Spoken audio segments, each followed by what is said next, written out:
Hola, buenos días. Por acá estoy de nuevo. Me impresiona todas las inquietudes y los comentarios ayer del tema que abordamos acerca de las emociones. Impresionante.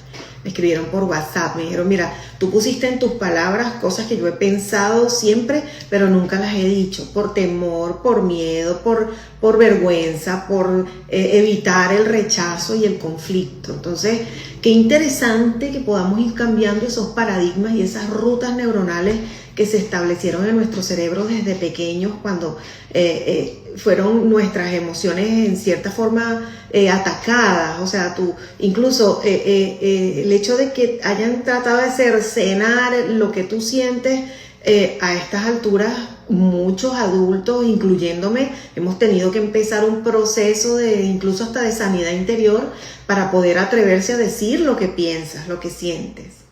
Bueno, entonces ayer les hablaba de las emociones desde dos puntos de vista distintos, ¿no?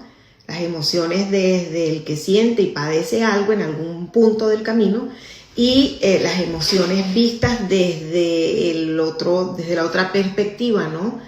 Cuando se cuestiona, cuando se pregunta, ¿sabes? Y esto suele suceder mucho en el liderazgo, en los puestos de trabajo, en todos los escenarios donde tú trabajes con grupos de personas. Allí sucede.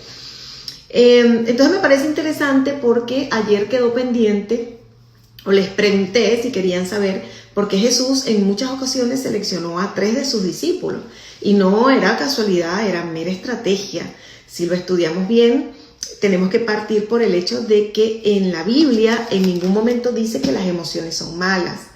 Ok, entonces partiendo que las emociones no son malas porque Dios nos creó así, nos creó con voluntad, con intelecto, con emociones, y como somos creación de Él, a su imagen y semejanza, quiere decir que Él también, porque Dios es amor, pero también es fuego consumidor, dice la palabra. En la Biblia encontramos desde Jesús, para arriba, manifestando emociones. Jesús sintió angustia, Jesús se indignó cuando volteó las mesas en el templo, sintió tristeza cuando lloró.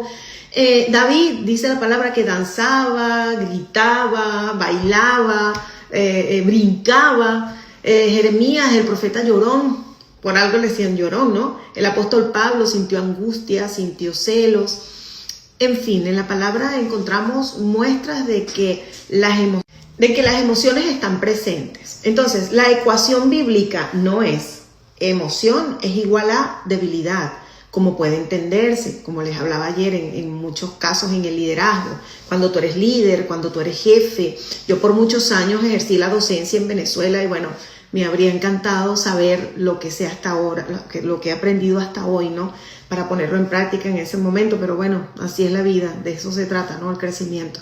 Pero trabajé en instituciones educativas públicas donde por lo general al que pensaba diferente, al que opinaba, al que quería discutir algo, aportar algo, entonces se le catalogaba como que estaba en contra del norte del director o del liderazgo, estaba apostando a lo contrario. No se tomaba en cuenta como un aliado que podía fortalecer, que podía aportar y sumar. Entonces, bíblicamente hablando, cuando lo llevamos a la palabra y al cuerpo de Cristo, a la iglesia, ¿verdad? Las emociones no deben ser tomadas como sinónimo de debilidad.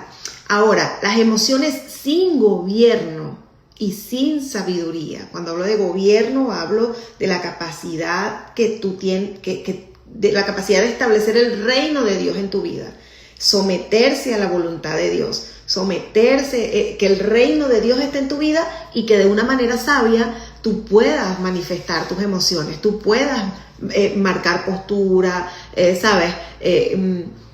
tener criterio para en medio de una situación, en medio de un tema en el grupo, poder manifestar tu punto de vista, que tú no sientas temor de hablar, de opinar si no estás de acuerdo con algo.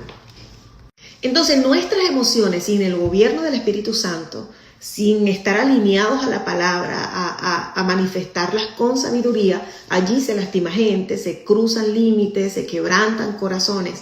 Pero, ¿cuál es, la ecuación aquí? Emociones redimidas, emociones con la redención de Cristo. Y aquí es donde viene la estrategia de Jesús cuando toma a Pedro, a Jacobo y a su hermano, que son 3 de los 12 en momentos particulares, pero no por casualidad, sino porque el Señor sabía cómo eran ellos con sus emociones, con su temperamento, y utilizó estratégicamente el acercamiento, no los alejó, no los rechazó, no los sacó del grupo. El Señor Jesús nos dijo en algún momento: no, Pedro, como tú eres tan impulsivo, mejor no lo tomemos en cuenta, agarro a otro, le pido a otro que me acompañe. ¿Qué es lo que pasa? Que es complicado porque yo como líder o como jefe, como directora de un grupo, dirigente de un grupo, digamos, me voy a poner a la defensiva. Es lo más natural ponerse a la defensiva cuando alguien opina algo distinto a lo que tú estás diciendo o a tus estándares. Entonces, se cae ahora mismo en doble estándar porque hablamos de inclusión, de amor, de trabajo en equipo, dependiendo del escenario, pero cuando tú te atreves a opinar o a decir lo que sientes, eres etiquetado o eres etiquetada. Entonces ya no se te delega confianza, ya no, no se te entregan compromisos porque tú eres muy emocional. Entonces, cuando vemos lo que hizo Cristo con Pedro y con estos 2 hermanos, Él hizo todo lo contrario. A este tipo de gente lo acercó más. Entonces, ayer yo les hablaba de las personas que dicen: yo siento que no me aman, yo siento que... y también les hablaba de las otras personas que dicen: yo siento a Dios. Y ¿qué pasa? Las dos son emociones, ambas son emociones. Pero, ¿cuál es la diferencia entre ambas emociones? Que una de esas emociones incomoda. La incomodidad que genera que a ti como líder o como representante de una organización, de un grupo X, el escenario donde estés, haya alguien que diga: mire, a mí me parece, yo no estoy de acuerdo. No, quizás podemos hacerlo de otra manera. Entonces, la incomodidad, que no se juzga la emoción quizás, no se juzga tal cual la emoción, sino la incomodidad que tú estás generando. Entonces, en un lenguaje simple, una emoción que afirma el liderazgo se celebra. Si tú estás manifestando una emoción que tú dices: bravo, muy bien, estoy de acuerdo, así se hace, esa emoción se celebra. Ya, pero cuando es una emoción que cuestiona, ya va, un momento, yo siento que no, entonces eso se cataloga como rebeldía o como una cuestión antagónica ahí. Ya eso se cataloga como rebeldía. Entonces, si lo vemos desde un punto de vista, ya el problema no sería tanto las emociones, sino un liderazgo inseguro. Porque un líder seguro, un líder preparado, capacitado, no le teme a las preguntas, no le teme a los cuestionamientos. Al contrario, los usa como catapulta y toma, si lo ve desde el enfoque bíblico y desde lo que hacía Jesús, toma a este tipo de personas, las acerca para que vean su día a día, su diario vivir. Entonces Jesús, de los 12 discípulos, Él selecciona 3, que eran sus íntimos. Y no los selecciona por una afinidad emocional, los selecciona con una estrategia, porque como Él conoce su temperamento especial, ¿verdad? Él sabía en quiénes se iban a convertir estas personas. Y estos 3 hombres fueron uno de los pilares fundamentales en la iglesia primitiva. Pero veamos el temperamento de estos 3 lindos. Pedro, radical, impulsivo, reaccionario, se iba de bruces con la lengua.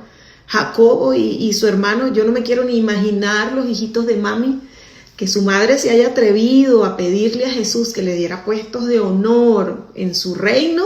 Imagínese usted lo consentido, quizás egoístas, quizás estos niños que les gusta que las cosas se hagan siempre a su manera, en fin, consentidos de mami. Entonces, estos 3 temperamentos complicados, digamos, estos 3 temperamentos Jesús no los rechazó, al contrario, los acercó, los discipuló, porque luego pasaron a convertirse en los pilares de la iglesia primitiva.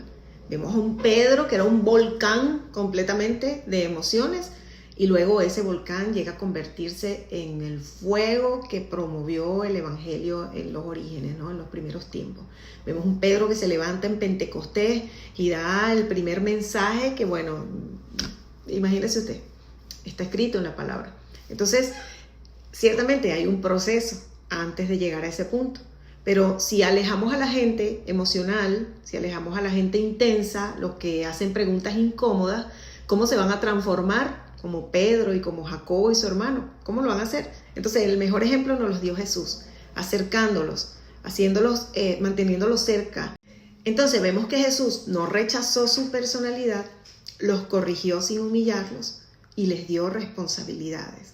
Entonces, humanamente hablando, uno suele reaccionar de otra manera cuando te encuentras con alguien que opina distinto, que cuestiona lo que haces. Pero Jesús actuó distinto. Jesús los acercó, los discipuló, los amó, los formó, y todas esas emociones, esos impulsos, esos temperamentos desordenados, digamos, fueron redimidos con Jesús y se convirtieron en un propósito. Entonces, ¿tú te imaginas qué habría pasado con la iglesia primitiva si Jesús en el proceso de Pedro le dice: no, Pedro, tú eres muy emocional, no te voy a entregar nada importante? ¿Qué habría pasado? Pero aún con el temperamento de Pedro, aún con sus emociones, luego de fallarle al Señor, el Señor mismo le dice: hey, apacienta mis ovejas. Aprendamos del Señor. Yo creo que, mira, las emociones es un tema bien, digamos, amplio. Hay un universo aquí de contenido y de cuestiones por estudiar. Lo que tenemos que tener claro es que no está mal que seas una persona emocional, no está mal. El Señor te hizo así. Hay un propósito contigo. Si eres volátil como Pedro, si tienes un temperamento, digamos, intenso. Así que hay una gran lección de liderazgo aquí. Una persona emocional se te puede convertir en dos cosas: o en un problema o en un motor increíble. Pero va a depender de dos cosas: si ya tiene el carácter formado y si el líder sabe pastorear ese temperamento. Entonces, ¿cómo debería un líder tratar a alguien que opina diferente? Lo vamos a hablar luego.